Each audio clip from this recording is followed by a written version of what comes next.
First tonight on our News Weekend, a somber day for Catholics worldwide. We have the latest from the funeral for Pope Francis. Also, government hitting back after the opposition raised concerns over an IMF report saying the country's economic progress is backed by solid numbers. And later, a brand new luxury cruise makes a visit to the island of Grand Bahama, highlighting the island's appeal as a cruise destination. We'll tell you all about the plaque exchange ceremony when our News Weekend continues.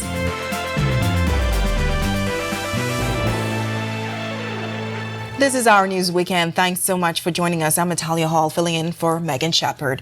Presidents, royalty, and a multitude of mourners bade farewell to Pope Francis on Saturday at his funeral, where a cardinal said that the pontiff's legacy of caring for migrants, the downtrodden, and the environment must not die with him. Fiona Jones reports. Presidents, royalty, and a multitude of mourners bade farewell to Pope Francis at his funeral on Saturday. Applause rang out as the coffin, inlaid with a large cross, was brought out of St. Peter's Basilica and into the sun-drenched square by 14 white-gloved pallbearers. Bells tolled as leaders from more than 150 countries took their places. Dignitaries included US President Donald Trump, who clashed with Francis a number of times over their starkly contrasting positions on immigration. Ukrainian President Volodymyr Zelensky was also in attendance. Applause rang out in the square on his arrival. Italian Cardinal Giovanni Battista Re, who presided over the funeral mass, said the pontiff's legacy of caring for migrants, the downtrodden and the environment must not die with him. Choirs sang Latin hymns and prayers were recited in several languages, reflecting the global reach of the 1.4 billion member Roman Catholic Church. Aerial views of the Vatican showed a patchwork of colours. Black from the dark attire of the world's leaders, red from the vestments of some 250 cardinals, purple worn by some of the 400 bishops, and the white worn by 4,000 attending priests. The faithful hurried to the Vatican from the early hours, many camping to try and secure spots at the front of the crowd for the ceremony. We want to say the bye-bye because he's the living saint, very humble and simple, and he liked it, united all the peace of country. The Vatican estimated some 200,000 people had gathered at the start of the service. The Argentine Pope died on Monday, aged 88, following a stroke. Francis's death ushers in a meticulously planned period of transition, marked by ancient ritual, pomp and mourning. Over the past 3 days, around 250,000 people filed past his body, which was laid out in an open coffin before the altar of the vast 16th century St. Peter's Basilica. He will be the first pope to be buried outside the Vatican in more than a century, preferring Rome's Basilica of St. Mary Major rather than St. Peter's as his final resting place.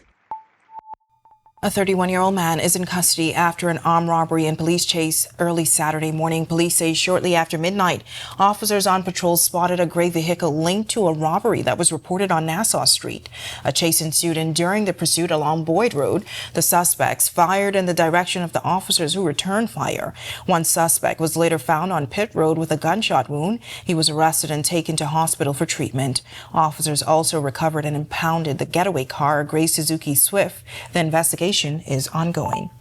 Meanwhile, police are also investigating an officer-involved shooting that occurred earlier this morning. According to reports, shortly before 9:45, officers responded to a dispute between two men on Seymour Street. When officers arrived, one of the men fled on foot.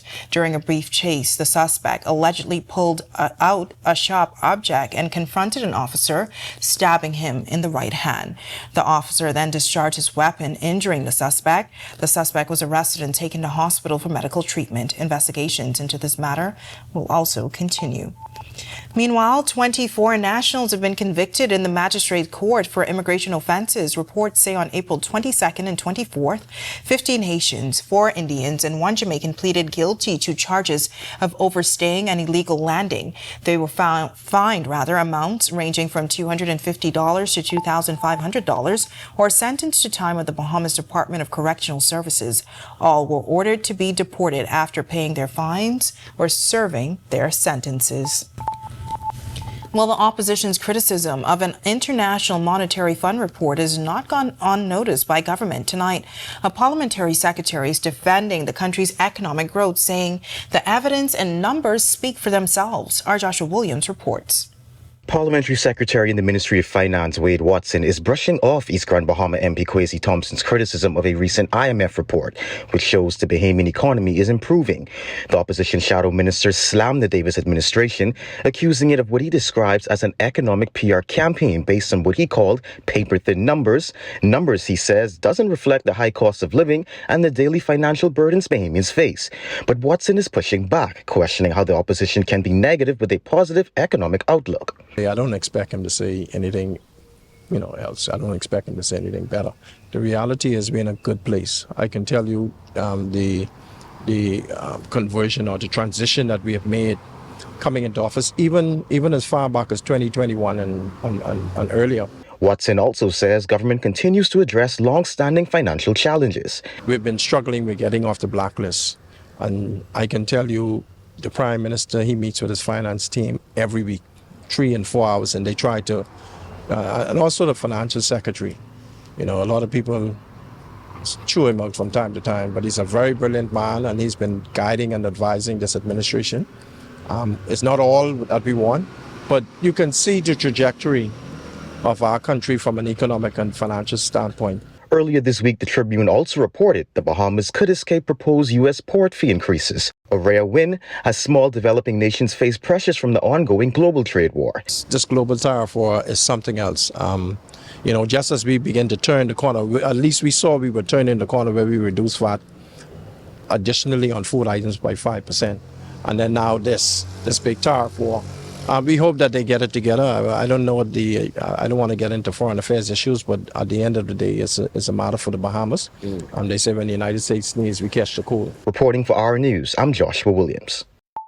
After the International Monetary Fund revealed that the Bahamas housing stock has not kept pace with population growth, Housing Minister Keith Bell is agreeing with the findings.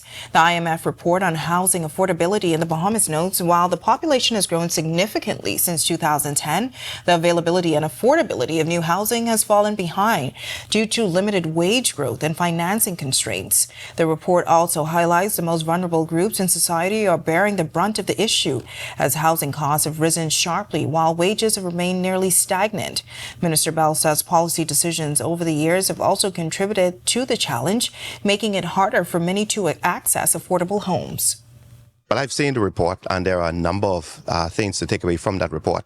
They're quite correct and accurate in respect to the fact that the population has outpaced the number of homes that we've built. But in addition to that, policies at times have also hampered our ability to build homes. For this Davis administration, we have adopted a very aggressive agenda to build homes, not just in the province, but throughout our family islands. And you'd have seen that our actions speak louder than our words. Trade tensions between the United States and China are sending shockwaves around the world, and the Bahamas is no exception. As a nation that imports more than 90% of its goods, everything from food and fuel to clothing and construction materials, the Bahamas stands at the mercy of global pricing and international policy shifts. Financial expert Gowan Bo says that even indirect tariffs, such as those imposed on Chinese-made goods shipped through the United States, can quickly drive up the cost of living for Bahamians. In trade wars, the Bahamas is really just on the taking side.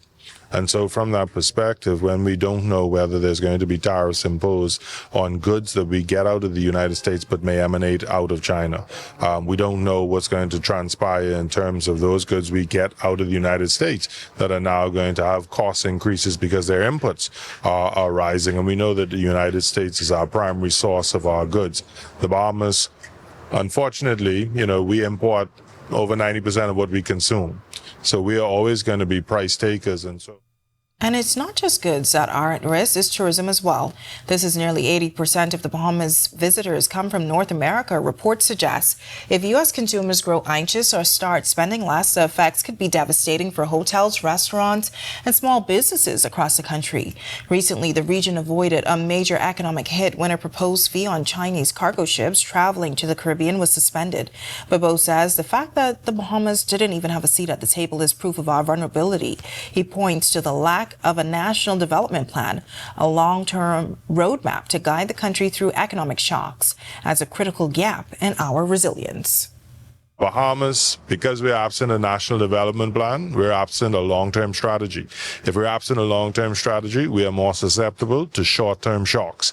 And certainly the trade war is a short-term shock that we hope is temporary, but if it is extended, then we could have quite significant consequences, because we are not in a position where we can dictate or even control what that impact is going to be on our cost of living and those who actually support us as patrons in tourism, etc., and what that's going to be like, and therefore have a significant impact on our GDP growth. Well, AML Foods is reporting positive progress nearly 2 weeks after a fire destroyed its Cartwright and Solomon's Old Trail Road stores. In a statement on Friday, the company confirmed that all 139 employees affected by the fire have been reassigned to other AML locations across New Providence with no loss of jobs. Vice President of Marketing and Communications, Renee Bastian, thanked employees for their resilience and the community for its ongoing support, saying protecting their team was a top priority from day one. Additionally, to support loyal customers, AML is inviting shoppers to shop at Solomon's Yamacraw, where many popular Cartwright Club items are available, with more being added in the coming weeks. The statement adds efforts are also underway to restore Cartwright's e-commerce service, with the company actively looking for warehouse space to help resume online orders and even in-person shopping options. AML says it remains fully committed to rebuilding stronger and better. When Our News Weekend comes back from the break, a special stop for a state-of-the-art cruise ship celebrated with a warm Grand Bahamian welcome and a plaque exchange. Plus, after a historic 7th straight win, Grand Bahamas swimmers received a hero's welcome back home. That's all coming up when Our News Weekend returns.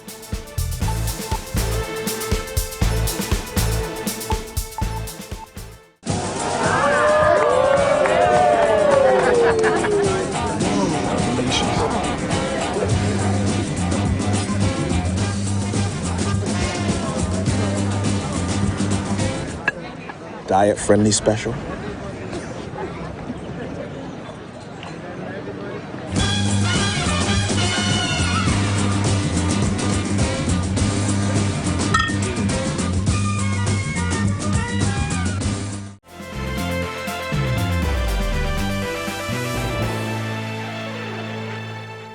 This week, Grand Bahama hosted a special visitor, the Oceanana Vista cruise ship, which docked at the Freeport Harbor on Monday as a part of its inaugural voyage. The luxury cruise began its journey from Miami and will circle back after visiting several destinations, including Bermuda, Charleston, and Port Canaveral, before crossing the Atlantic and heading into Europe. The Oceanana Vista ship includes modern amenities as it features upscale dining options, exquisite suites, and state-of-the-art entertainment. The Ministry of Tourism, Investments, and Aviation, along with the Freeport Harbor Company, marked this special occasion with a plaque exchange ceremony celebrating the ship's inaugural visit to Grand Bahama. Captain Vinko Bezjesta said the Oceanana Vista is basically brand new and is less than 2 years old. 1,200 guests, 800 crew members. Now we are sailing almost with the full capacity. This is our last cruise in Caribbean. After in few days we're going to start shifting to the Europe, where we're going to spend the summer, and then back at the end of the year in October, November we're going to come back for a few months in Caribbean. After that, next year we are starting with the world cruise, 6.5, 7 months around the world. General Manager of the Ministry of Tourism, Grand Bahama, Nuvolari Chadasingh, says it's an exciting time for the island. Because it speaks to the growth of Grand Bahama as a cruise destination, and these ships seek out great destinations for the guests. So it speaks to Grand Bahama as continuing to get to that level where people want to come to Grand Bahama Island, enjoy our sunshine, enjoy our people, of course, and the various activities we have to offer. It's often said that growing your own food is one of the smartest things you can do for your health and for your wallet. Tonight, we take you into the garden of a Grand Bahamian man who's showing you just how possible it is. Let's take a look.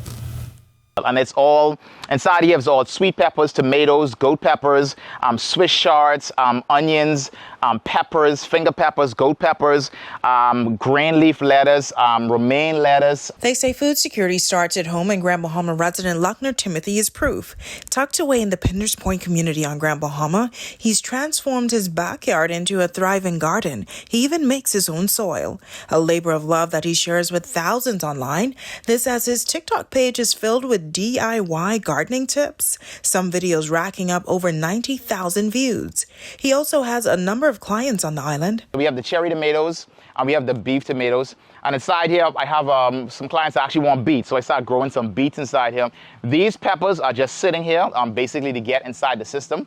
And I always tell people, don't disregard pallet gardening, because this is all a pallet, and this is 22 celery all growing in one pallet. From those living in an apartment to backyard beginners, Timothy says anyone can start small. In addition to pallets, he uses sandbags in his garden. He also turns his veggies into fresh, natural juices for himself and clients. So that's one of my popular things that I like to do. I grow these celery. I have some more right now. I'm going to make another pallet bed with celery, just juicing them. And there's more. Bees buzzing through his backyard have sparked another interest, beekeeping. But at the heart of it all, Timothy says it's about inspiring more Bahamians to take control of what ends up on their plates. If 100 of us could have gardens like this, you know what? How much that'll change us having to buy these stuff, and they're so expensive. 100 Bahamians on this island, just with a garden with this size, it would be crazy. Co-ops. It's co-ops, and you could start your little farm in the backyards. 10 to 20 beekeepers supplying honey on the island, because one person can't do it. It has to be a collective of persons working together to make it happen. Still to come in our news weekend, pride and excitement in Grand Bahama as top young swimmers celebrate a remarkable Carifta Aquatics performance. We have the latest. We take a peek in on some baseball action and we update you on the National Round Robin Basketball Tournament. Our sports weekend is so back, and we are up next. When the Bahamas took center stage at World Expo in Dubai 2022, we were there as thousands got up close and personal with our story, like the unprecedented devastation of Hurricane Dorian put center stage at Commonwealth Heads of Government meeting in Rwanda. We were there as the Prime Minister urged immediate action on climate change, an issue brought up months later at the historic 50th CARICOM meeting in the Bahamas. Because our news is everywhere, always there when it counts.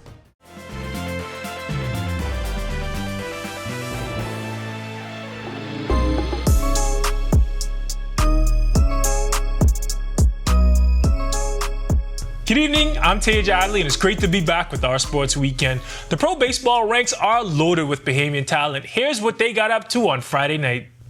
Josh went 1 for 2 with a single and a couple of walks as his New York Yankees fell 4-2 to division rivals Toronto Blue Jays. Mets coach Anton Richardson and his team also fell to a division foe, coming up short against the Washington Nationals 5-4. Mark Vientos hit a triple in that one. And down in the minors, Rangers top prospect Sebastian Walcott continues to show and prove. He went 2 for 4 with a couple of singles and a stolen base. His Frisco Rough Riders lost to the Corpus Christi Hooks 6-4. And they're in the diamond right now. We'll let you know how they did tomorrow night. Now we're over to the hardwood, where the Bahamas National Round Robin Tournament played their second day. Clubs from all over our beautiful islands are getting after it. In Division 2 action, the Net Riders out of Abaco beat the Harbor Island Panthers 69-58. Juven's Locious was the high man with 27 points for the Riders. The YES Giants, playing in their hometown, mollywopped the South Andros Defenders 92-68. Kirk Farrington had the high with 21 points. And in Division 1 action, MPBA champs Commonwealth Bank Giants beat the Dudley Boys Saints out of Grand Bahama 73-62. Jackson Jacob was the leading scorer in that one with 20 points. And before we go, Buddy Hield and the Warriors will try to tie up their series against the Houston Rockets later on tonight. We'll get those highlights for you tomorrow. That is a wrap for sports for this evening. For our sports weekend, I'm Tej Adley. I'll see you tomorrow night. All right, thanks so much, Tej. On the other side of this break, Grand Bahama rolls out the red carpet for its championship-winning swimmers after another successful showing at Carifta. Stay with us.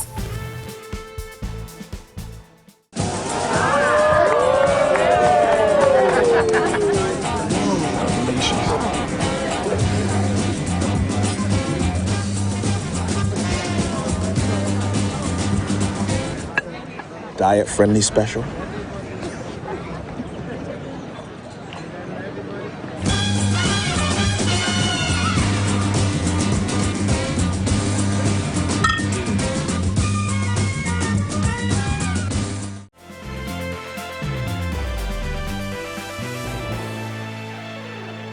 Welcome back, and thanks for sticking with us. Get ready to enjoy the outdoors, just as we can expect pleasant weather conditions throughout the weekend.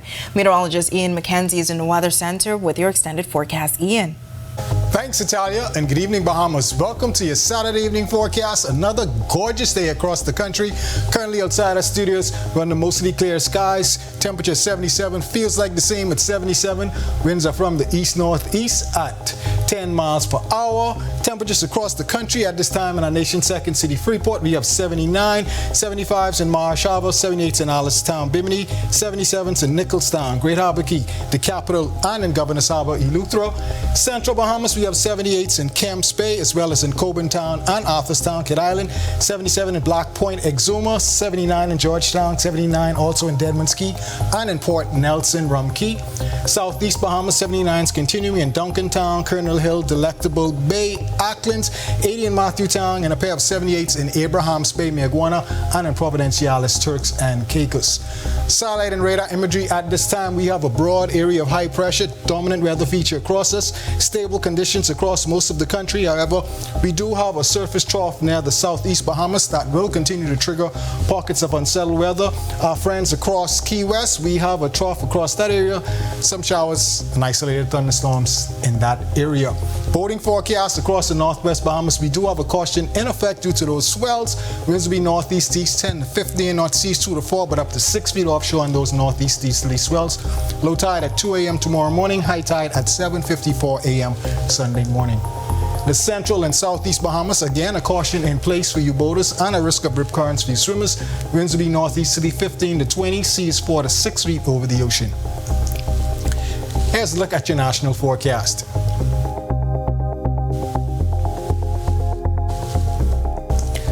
And in your extended forecast, a gorgeous day across the country tomorrow. Get out, do some outdoor activities, go to the beach, be safe along those East Coast beaches to Monday as well. Gorgeous sunshine. Tuesday, we do see a late season cold front pushing through the area that should bring some April showers to bring some May flowers as we head into May by the end of the week.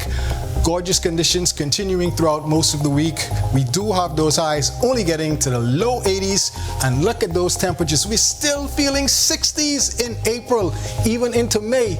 Imagine that. Enjoy, take care, but do remember, we're a little over 30 odd days, about 36 days away from the hurricane season, so we do want to advise you during this dry period, take the necessary precautions, prepare, do all the house repairs that you may need to do, check your yard, check your tree trimmings, check your insurance, and devise a plan for the season. That's a wrap in evening forecast. Make it a great, safe, fun night, everyone. I love the to-do list. Thanks so much for that extended weather report, Ian. Well, following their 7th consecutive Carifta Aquatics title, swimmers from Grand Bahama returned home Thursday. To much fanfare and celebration. Our Sasha Lightborn has that story. And that's how swimmers from Grand Bahama were welcomed home following their performance during the 2025 Carifta Games held in Trinidad and Tobago. Team Bahamas won their 7th consecutive title at those games with 979 points and 74 medals, 27 of which were gold. Dexter Russell got 9 of those gold medals. I had a good meet. I loved my meet. I dropped time in all my events and I had a lot of fun. And Dexter says he's not done. He wants more. Hopefully breaking more records, winning more goals, keep on making the Bahamas and my family proud. Kamaya Saunders was also a standout on the team. The experience is really good. Most of the team practically bonded together like a family. It was really a fun experience. Trinidad was also a very beautiful place, and we all swam pretty great. Like the whole team, we all swam pretty great. Grand Bahama had 11 swimmers on Team Bahamas. One of Team Bahamas' assistant coaches, Jasmine Gibson, is also from Grand Bahama as well. We knew what we had to do once we got over there. We were determined to bring back that 7-peat, and that's what we did. What's next? 8 straight, just wait. Grand Bahama Minister Ginger Moxie was also on hand for the swimmers' arrival. I think the coaches, the team members, they deserve a rousing round of applause because they have worked under incredible conditions. You know, we've gone through so much on Grand Bahama Island, and you know, we have limited resources when it comes to even training, but they always pull it off. Reporting for our news, I'm Sasha Lightborn. And with that, we thank you so much for joining us for our News Weekend. On behalf of the entire team, I'm Natalia Hall. Have a safe and wonderful evening.